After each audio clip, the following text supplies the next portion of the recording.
суҳбате дорем бо Акмалҷон Сайфиддинов, роҳбари департаменти хавфҳои бонкӣ, бонки Эсхата. Акмалҷон, бонки Эсхата яке аз бонкҳои сегонаи низомсози кишвар аст. нақши шуъбаи хавфҳои бонкӣ дар бонки Эсхата чӣ гуна аст? вазифаи асосӣ умуман низоми идоракунии хавфҳо ва сохтори идоракунии хавфҳо ин мусоидат кардан ба ташкилот, то ки ташкилот ба ҳадафҳои стратегии худ бирасад. Ва имрӯз аллакай худ қайд кардед, хушбахтона бонки Эсхата яке аз бонкҳои сегонаи кишвар дохил шудааст ва гуфтан мумкин бонк, яъне бонки Эсхата ба ҳадафҳои стратегии худ рафта расида истодааст ва стратегияҳои навро таҳия намуда боз ба сӯи ҳадафҳои нав, стратегияҳои нав ҳаракат карда истодааст, ки барои чунин дастовардҳо ман ҳисоб мекунам нақши департаменти хавфҳои бонкӣ хело муҳим мебошад.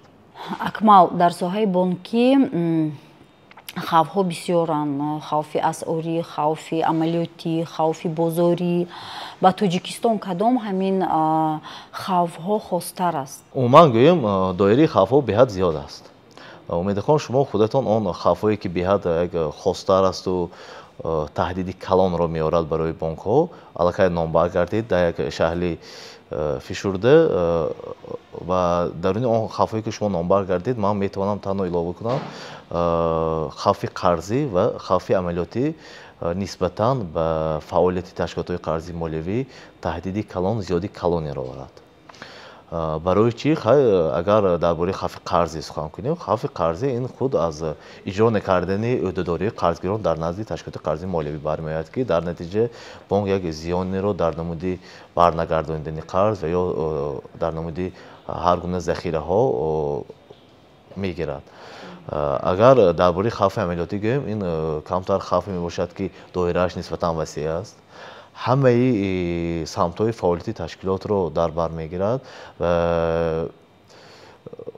аз ин сабаб вақтҳои охир диққати танзимгар дар шахсияти Бонки Миллии Тоҷикистон ва диққати инвесторони дохилию хориҷа ба идоракунии маҳз ҳамин намуди хавфи амалиётӣ зиёд шуда истодааст. барои чӣ? барои он ки худи хавфи амалиётӣ аз амалиётҳо, аз тарзи корбарӣ ва низомҳое ки дар бонк ба роҳ монда шудааст бармеояд ва бонк метавонад зарар гирад дар натиҷаи нодуруст фаъолият бурдани кормандони бонк, хатогии кормандони бонк, хатогии таҷҳизотҳои бонк, аз кор баромадани таҷҳизотҳои бонк, ин ё он низомҳои иттилоотии бонк агар аз кор барояд ва ё нодуруст кор кунад, дар натиҷа ба миён меояд хавфи амалиётӣ ва ташкилотҳо метавонанд агар ин намуди хавфро идора накунанд зиёни калонеро гиранд. таҳлилгарони молиявӣ дар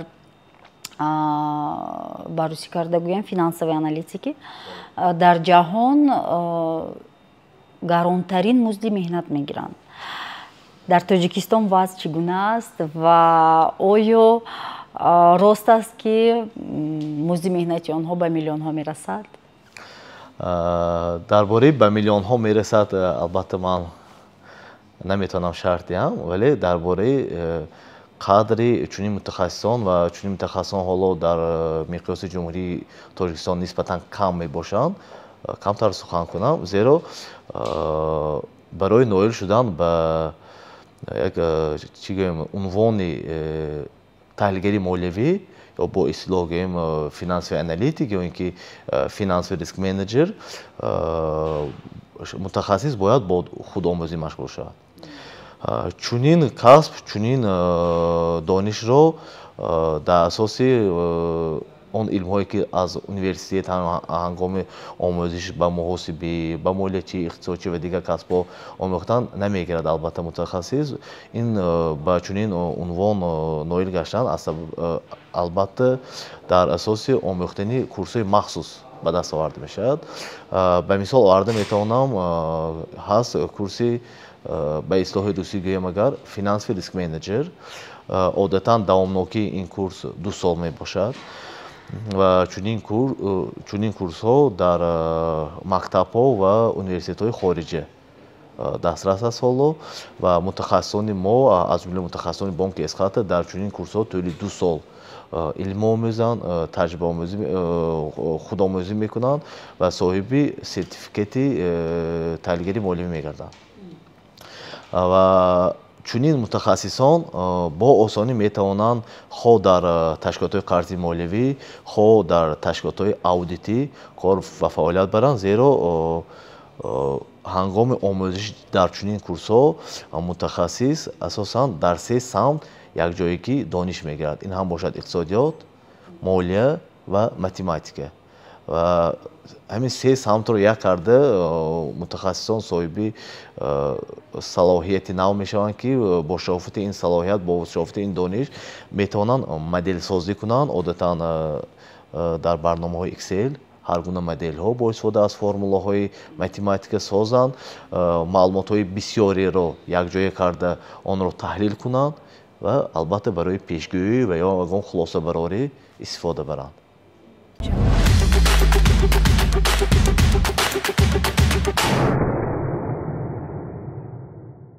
Акмал, низоми идоракунии корпоративӣ ва низоми идоракунии хавфҳо дар бонки эсхата чӣ гуна ба роҳ монда шудааст?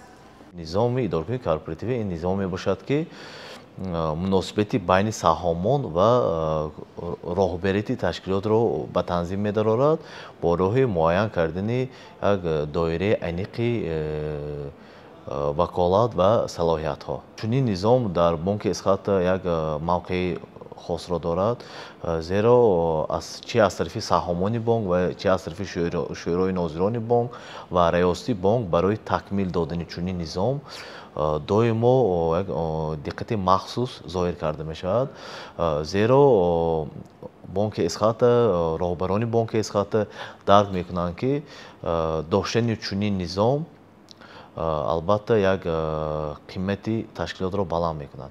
Зеро ин низом умуман барои чӣ лозим?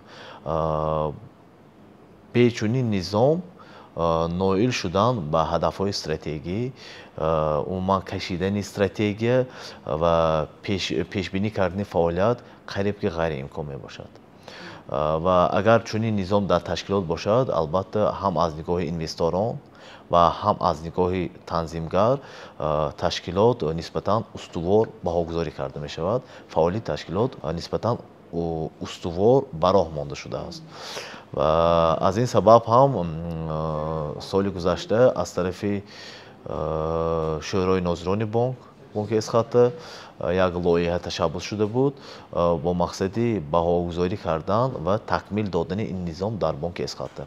Албатта бонки эсхата дорои як сатҳи муайяни низоми идоракунии корпоративӣ ҳаст, аммо онро бояд доимо такмил дод ва бо ин мақсад аз тарафи бонки эсхата мушовирони махсус, ки дар ин самт, дар самти идоракунии корпоративӣ мутахассиси хуб мебошанд, аз ширкати IFC ҷалб шуда буд ва мушовирон дар доираи ин лоиҳа аудити низоми идоракунии корпоративиро дар бонки эсхата гузарониданд.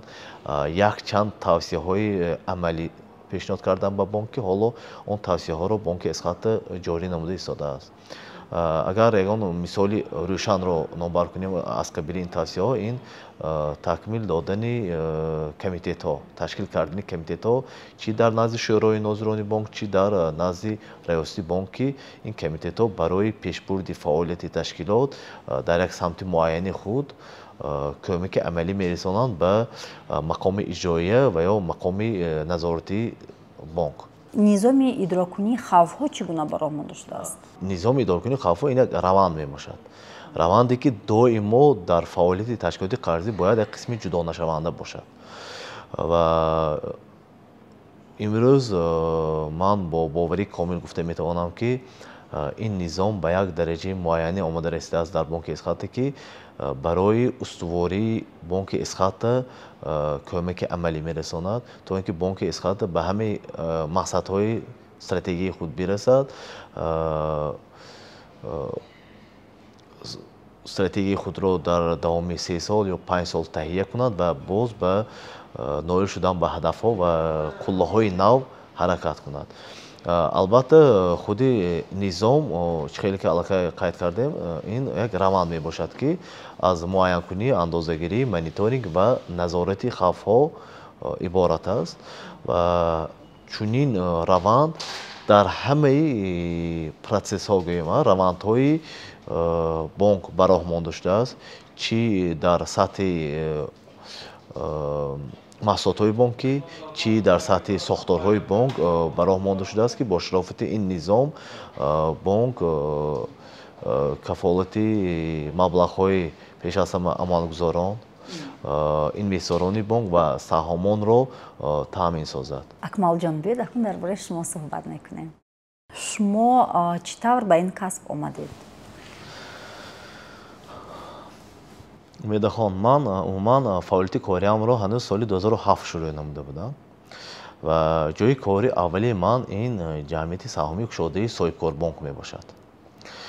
Ва 2007 ман ба соҳибкорбонк ҳамчун мутахассиси қарзӣ ба кор шурӯъ намудам ва то соли 2008 дар ин ташкилот кор намудам, кор фаъолият бурдам.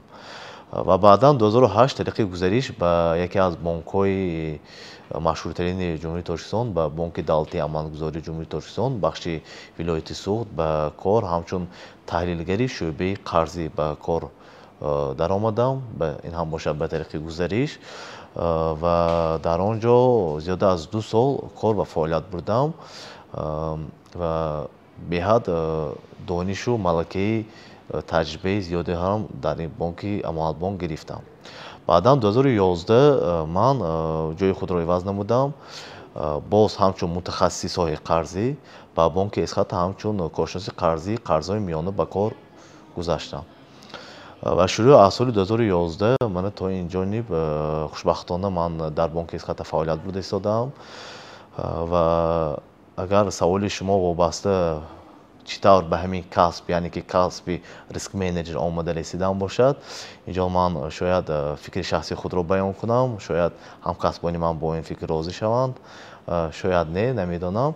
Ба ҳар ҳол соли 2016 ман самти фаъолиятамро аз коршиноси қарзӣ, яъне ки соҳаи қарзӣ ба соҳаи идоракунии хавфҳо иваз намудам.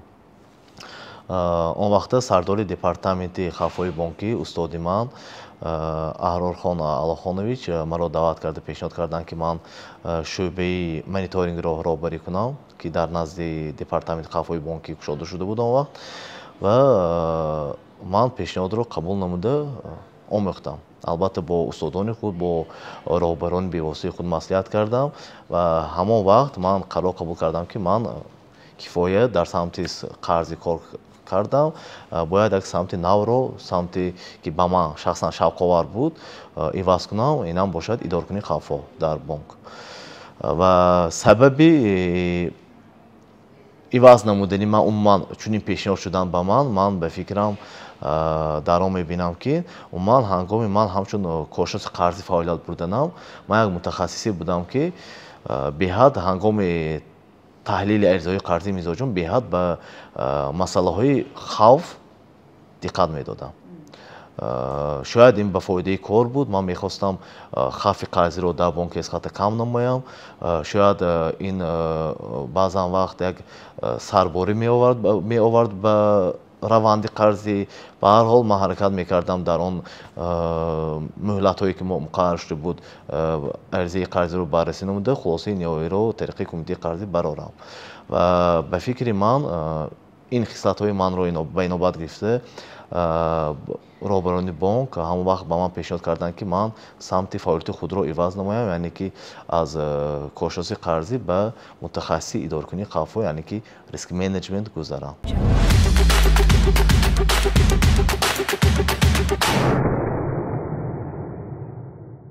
Акмалҷон, чӣ тавр таҳлилгари хуб шуд? Албатта хондан боз хондан. Бе хондан ягон шахс ҳоло соҳиби ба фикрам ягон шахс соҳиби илм, ягон салоҳият ё ин ки мутахассис нашудааст. Барои ҳамин пеш аз он бояд хонд, чӣ хеле ки аллакай боло қайд кардем, он донише ки аз университетҳои дохили кишвари мо ҳоло устодон пешниҳод мекунанд ба донишҷӯён, ба фикрам фундамент кифоя аст аз он ҷо гирифтан. баъдан албатта бо худомӯзӣ бояд машғул шуд. ман шахсан худам ва ҳамаи он ҳамкасбоне ки ман бо онҳо ҳамкорӣ мекунам доимо бо худомӯзӣ машғуланд. зеро имрӯз ритми ҳаёт гӯем беҳад тез шуда истодааст. маълумотҳо, илмҳо кӯҳна шуда истодаанд. илмҳои нав, маълумотҳои нав дастрас шуда истодаанд ки мо бояд ҳама вақт дар ин раванд бошем, дар ин равия бошем ва доимо дар марҳилаи худомӯзӣ бошем. яъне ки дуюм тавсияи ман бояд доимо худомӯзӣ кард. албатта таҳлилгари молиявӣ ин як касбе мебошад ки маълумотҳои зиёдеро ҷамъоварӣ намуда онро аз ҳама тараф омӯхта ҳамаҷониба таҳлил намуда як хулосаи ниҳоӣ ё ин ки тавсияи ниҳоӣ мебарорад. барои ин бояд дар худ фикронии ҳаматарафаро ривоҷ дод. яъне ки ба ислоҳи русӣ гӯем критическое мишление. вақте ки як масъала, як маълумот, як рақамро мебинем бояд бо истифода аз ҳамин критическое мишление бо ислоҳи русӣ гӯем ҳамаҷониби масъаларо бояд омӯхт, баъдан хулосаи ниҳоӣ ё тавсияи ниҳоӣ баровард. албатта охиронаш ҳамин ки ҳаргиз ҳангоми омӯхтан, худомӯзӣ кардан, як ривоҷу равнақ додани касбети худ ҳаргиз аз хато кардан ва ё пурсидан набояд тарсед. зеро ки дар раванди омӯзиш, худомӯзӣ ва сайқал додани касбияти худ беҳад нофаҳмиҳо бисёр мешавад, ноаёниятиҳо бисёр мешавад ва шахс бояд ҳаргиз фаромӯш накунад ки бояд пурсад, агар надонад бояд пурсад ва аз пурсидан ҳаргиз шарм ё натарсад. акмалҷон, аз шиносоӣ бо шумо хеле шод ҳастем. ба шумо дар оянда муваффақиятҳо орзумандем. барои суҳбататон ташаккур. умедахон саломат бошед. ман ҳам беҳад аз шиносоӣ, аз суҳбат шод ҳастам. ба шумо муваффақият орзумандам. саломат бошед.